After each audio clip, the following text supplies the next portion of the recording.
fois avec ma seconde initiative parlementaire intitulée « Opposition des dits portant protection de droits de la population quinoise contre le banditisme urbain ».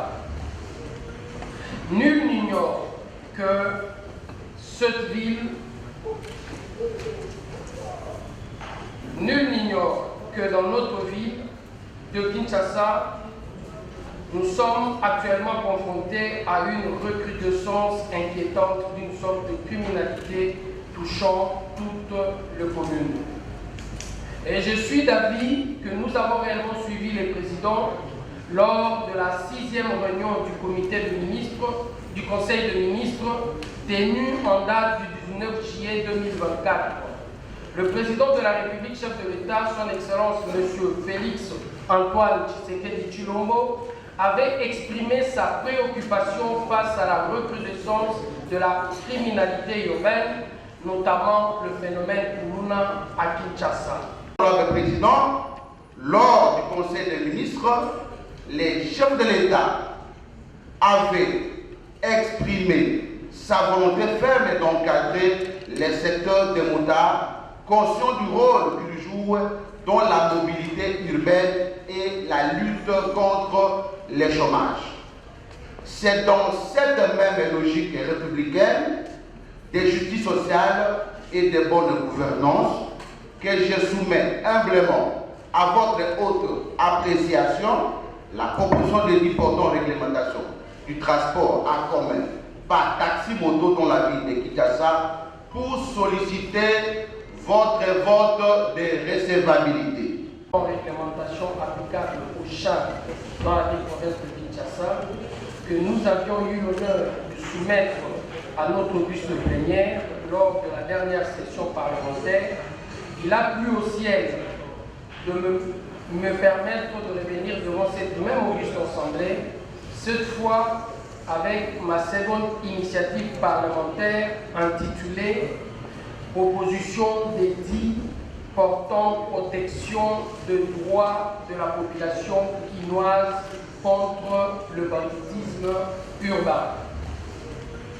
Nul n'ignore que cette ville,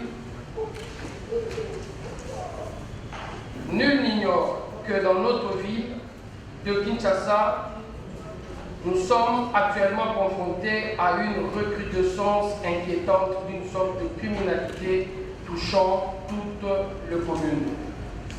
Et je suis d'avis que nous avons réellement suivi les présidents lors de la 6e réunion du comité de ministres, du Conseil de ministres, tenue en date du 19 juillet 2024. Le président de la République, chef de l'État, son Excellence M. Félix Antoine Tshisekedi Tshilombo, avait exprimé sa préoccupation face à la recrudescence de la criminalité urbaine, notamment le phénomène Kuluna à Kinshasa. Il a rappelé une seconde fois, lors de la 18e réunion du Conseil de ministres, tenue en date du 18 octobre 2024, où il avait demandé des audiences foraines fréquentes pour juger le Kuluna et braqueur afin d'avoir un fait dissuasif.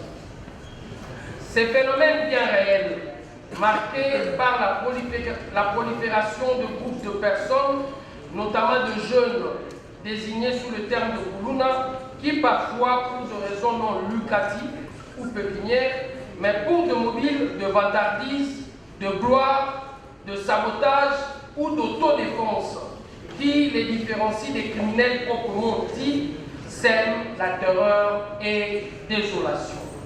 Troublent l'ordre public, violent impunément les droits et libertés fondamentales des paisibles citoyens, pourtant garantis par les lois de la République. Honorables députés, chers collègues, il convient de souligner ici que chacun de vous vit ou attend parler de ces phénomènes dans nos circonscriptions électorales respectives et en connaît au moins une victime de ces actes de banditisme urbain. À titre d'illustration, permettez-moi d'évoquer le cas tragique du maître de M. Eric Makambo Nzembo de ma circonscription électorale, ressortissant de cette circonscription, assassiné en date du 26 mars 2024 à coups de machette par un groupe de jeunes Koulouna du quartier Mwanga dans la commune de Kisanso. Cet homme, père de 2 enfants, ne faisant partie d'aucun groupe de gang, son seul tort fut celui d'être ressortissant du quartier Lokele à Matete, voisin de celui de Ségourou. Sa mort, conséquence d'un conflit absurde entre 2 jeunes de 2 quartiers. Entre les jeunes de 2 quartiers, prouve à suffisance l'ampleur de la dérive. Honorable député, chers collègues, ne s'agit-il pas ici d'une énième atteinte grave aux droits d'un citoyen lambda qui aurait pourtant bénéficié de son droit à la vie? Je pense que cette situation nous interpelle en tant qu'élus de la ville sur la nécessité de prendre des mesures concrètes et légales pour mettre fin à ce fléau partant des prérogatives légales qui nous sont reconnues. À titre de rappel, ici à Kinshasa en 2013, au mois de novembre, une action de la police nommée Opération Likofi avait tenté en vain de stopper ce phénomène. Elle fut d'ailleurs rapidement suspendue à la suite des critiques d'organisations de défense des droits de l'homme, dénonçant ses dérives et son caractère inhumain. Dès lors, ne devions-nous pas rechercher des mécanismes légaux, humains et durables pour éradiquer définitivement ce mal? En vertu des dispositions de l'article 203.1 et 4 de la Constitution du 18 février 2006, telle que modifiée à ce jour, ainsi que de l'article 36.1 de la loi portant principes fondamentaux relatifs à la libre administration des provinces, il nous revient pleinement le droit et même le devoir de prendre une telle initiative parlementaire afin d'assurer la protection des droits et libertés fondamentales de la population quinoise. Il convient de souligner que cette démarche doit être perçue comme une obligation morale et institutionnelle pour notre ville-province, car Kinshasa, berceau du phénomène Koulouna, se doit d'être la première à proposer une solution légale, durable et socialement responsable. Honorable Président, honorable membre du bureau, honorable député, chers collègues, avant de conclure, permettez-moi de rappeler que la présente initiative parlementaire vise la mise en place d'une politique publique de protection des droits humains et libertés fondamentales du citoyen quinois, notamment le respect de la vie humaine, le respect de la dignité humaine, la liberté de circuler, l'accessibilité à la justice, l'assistance d'une personne en danger et enfin l'intervention rapide des services de sécurité. Cette politique publique implique à la fois les parents et tuteurs appelés à assumer pleinement leurs responsabilités et la ville de Kinshasa appelée à organiser un système cohérent d'encadrement, de prévention et de protection des citoyens. Du fondement juridique, il y a à noter que la présente proposition de dit tire son fondement, comme je venais de le dire tantôt, dans l'article 203.1 et 4 de la Constitution du 18 février 2006, tel que modifié à ce jour, et dans l'article 36.1 de la loi portant principes fondamentaux relatifs à la libre administration de province. La loi, cette proposition de dit, elle s'articule autour de 2 titres répartis en 7 chapitres, à savoir titre premier des dispositions générales, chapitre premier de l'objet, du champ d'application et définition, chapitre 2, des droits et des obligations, chapitre 3, des mécanismes de prévention, titre 2, des mesures d'encadrement de jeunes, chapitre 1er, des structures d'encadrement, chapitre 2, des subventions et du sponsoring des structures d'encadrement de jeunes, chapitre 3, des dispositions pénales, chapitre 4, des dispositions finales. Honorable Président, honorables membres du bureau, honorables députés, chers collègues, telle se présente l'économie générale de la présente proposition d'éthique, qui étant une œuvre humaine, n'est pas exempte d'imperfections. Mais tout en sachant que je suis réellement devant l'Auguste Assemblée, la plénière étant divine de l'apport de tout un chacun, je suis d'avis que, après adoption de la proposition d'éthique, la perfection sera au rendez-vous. C'est pourquoi je le soumets humblement à la disposition de l'Auguste Assemblée plénière, afin que chacun d'entre nous individuellement puisse apporter ses éventuels avis, suggestions et enrichissements. Je vous remercie.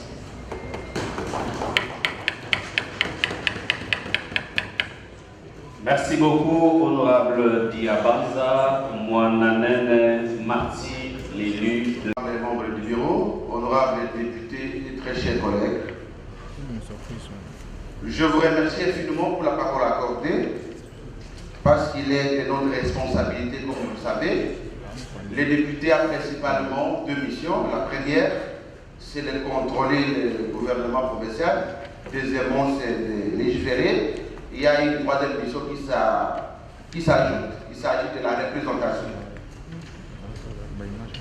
Honorable Président, honorables membres du bureau, honorables députés et très chers collègues, avant toute chose, qu'il me soit permis de rendre grâce à Dieu Tout-Puissant, maître des temps et des circonstances, lui qui nous accorde la vie, la sagesse et le courage d'assumer nos responsabilités envers le peuple guinois qui nous a fait l'honneur de les représenter. Je rends également un vibrant hommage à son Excellence Félix Antoine Tshisekedi Tshilombo, président de la République, chef de l'État, pour sa vision éclairée d'un Congo moderne, ordonné et équitable. Vous vous souviendrez, honorable Président, lors du Conseil des ministres, les chefs de l'État avaient exprimé sa volonté ferme d'encadrer les secteurs des motards, conscients du rôle qu'ils jouent dans la mobilité urbaine et la lutte contre le chômage. C'est dans cette même logique républicaine de justice sociale et de bonne gouvernance que je soumets humblement à votre haute appréciation la proposition de l'importante réglementation du transport en commun par taxi-moto dans la ville de Kinshasa pour solliciter votre vote de recevabilité. Honorable Président, honorable membre du bureau, honorables députés et très chers collègues, comme vous le savez, notre capitale compte aujourd'hui plus de 17 millions d'habitants. C'est une mégapole en pleine expansion dont la mobilité constitue un défi colossal. C'est dans ces contextes de congestion permanente où les transports publics sont insuffisants, les taxis-motos s'est imposé comme une réponse populaire, rapide et efficace. Il y dessert les quartiers enclavés, franchit les embouteillages et permet à nos concitoyens en revenu modeste de se déplacer. Et derrière chaque moto, il y a un homme, il y a un père, il y a une femme, il y a un jeune qui refuse la délinquance et choisit le travail, la dignité et la responsabilité. Honorable Président, ce secteur est est devenu un véritable levier économique et social, un instrument de survie des milliers de familles quinoises. En cela, Monsieur le Président, les taxis-motos méritent d'être reconnus et les extorsions. Mettre en place des sanctions éducatives pour les contrevenants afin de promouvoir la discipline sans brutalité. Cette dit n'a pas pour but de réprimer, mais d'organiser, d'éduquer et de professionnaliser. Il s'agit de rétablir l'ordre par la loi et la dignité par la justice. Honorable Président, honorable membres du bureau, honorables députés et très chers collègues, notre responsabilité en tant que législateurs provinciaux est de mettre fin à l'anarchie, à la tracasserie et à la marginalisation de ces milliers de Quinois qui vivent de ces métiers. Encadrer les motards, c'est redonner à la jeunesse quinoise sa place et sa dignité. Et c'est traduire dans les faits la vision du chef de l'État, son Excellence Félix Antoine Tshisekedi Tshilombo, qui prône un État de droit fondé sur la justice et la protection des faibles. Réglementer ce secteur n'est pas restreindre l'honorable président, mais c'est plutôt protéger, ordonner et sécuriser.